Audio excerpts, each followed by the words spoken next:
Oh, hello there. This is Misterduncan in England on the very last day of May with the final May Days lesson. I hope the month went well for you. It was certainly a busy one here. Besides making these special May lessons, I was also planning a new series of English lessons just for you. More details about that will be revealed in June. So, as I wipe away a little tear from my eye, and as we say goodbye to the month, let's get on with today's May Days lesson.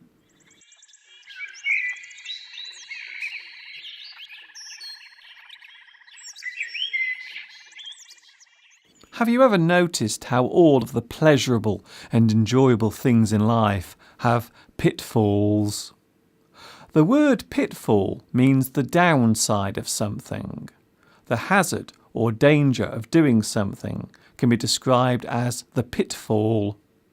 Most pleasurable things have a downside. You can enjoy food, but the pitfall is that you may put on weight. You can enjoy playing video games, but the pitfall is that you might become isolated and lonely. You might enjoy unwinding by having a glass of wine every night, but the pitfall is that your liver will not thank you for it. You can enjoy mountain climbing, but the pitfall is that you might fall and die. Even dating and having sex has its pitfalls. The emotional pain and stress caused by not finding the right person, not to mention all those itches, sores and diseases you might catch from sleeping with someone. It would appear that in life the pleasurable things are not without their hazards, dangers, drawbacks and pitfalls.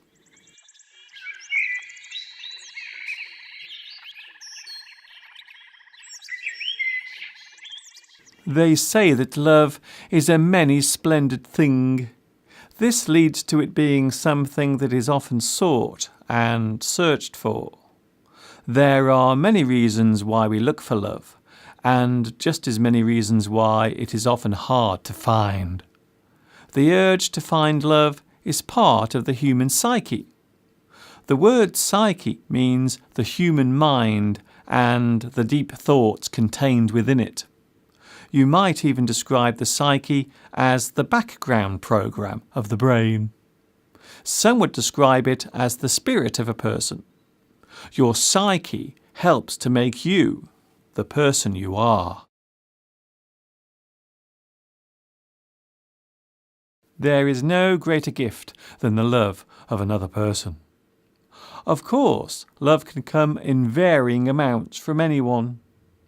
Your closest family members love you, even if they do not always show it. Love comes in all forms, from the hushed, unspoken affection of a close friend, right up to the euphoric exuberance of a marriage proposal, when a person expresses their deep love and desire to spend the rest of their life with you.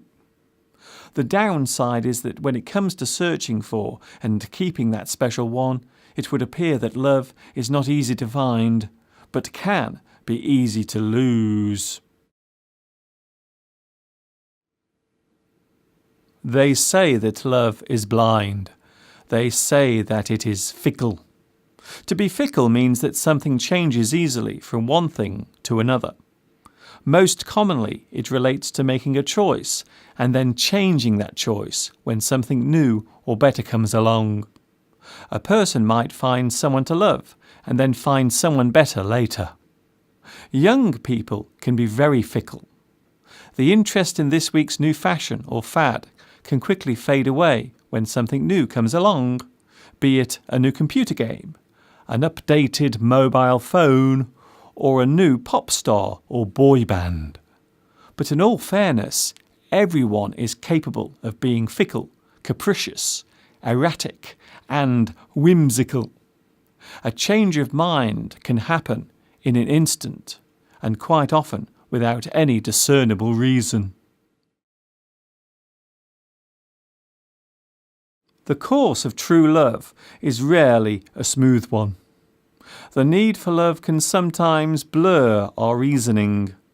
Love can make you blind to the reality of a situation. Logic goes out of the window when Cupid's arrow strikes. They say you should never go food shopping when hungry. So it is that you should never search for love when desperation has taken hold, as you could end up making bad decisions and the wrong choices. Love can cause you to become misguided and even lost in your thoughts. The phrase, "your heart is ruling your head," sums these actions up very nicely. Of course, for most people, the path of love, though rough in places, eventually evens out, with just the occasional bump to navigate around or deal with. The bottom line is that happiness can exist whether you are in love or not. Some feel the urge to look for a bonding relationship more than others. Neither are right or wrong. Some find true love while still young, while others discover it later in life, normally after learning a few hard lessons. What about you? Are you in love with someone? Are you still searching for love, or have you decided to wait until later before pursuing a deep relationship?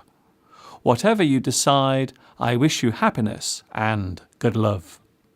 For more on the subject of love, click the link here for lesson 55, which is all about the ups and downs of falling in love.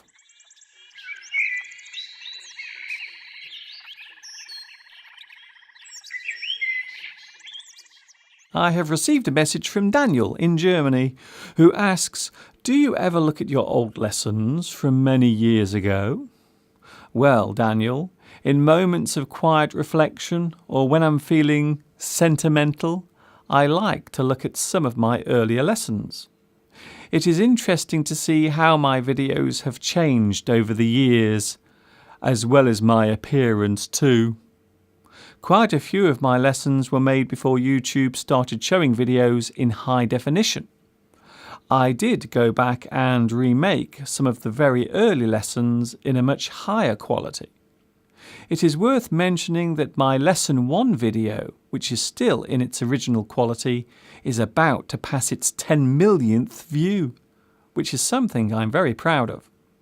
It is interesting to see how I have changed over the past 7.5 years. Yes, I look older now, and yes, I have slightly less hair than back then. But I don't mind watching the very old lessons, and the playlist for them is still available. From Lesson 1 right up to Lesson 86. And coming your way soon, Lesson 87, which will cover the topic of English swear words, swearing, and bad language.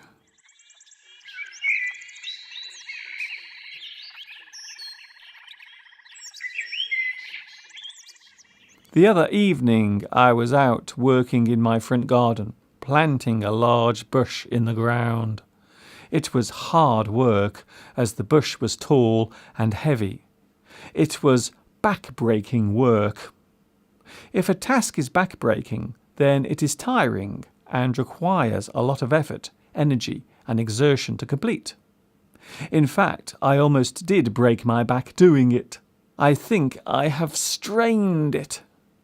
Well, at least I have a good excuse for taking it easy today. I can't do much today. I have a poorly back.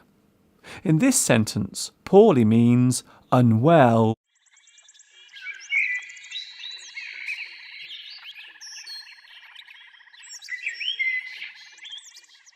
Well, that is it for the month of May.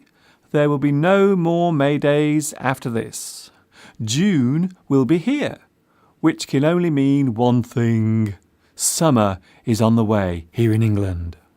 I hope you have enjoyed these May Days lessons, and I will see you all again very soon with Lesson 87.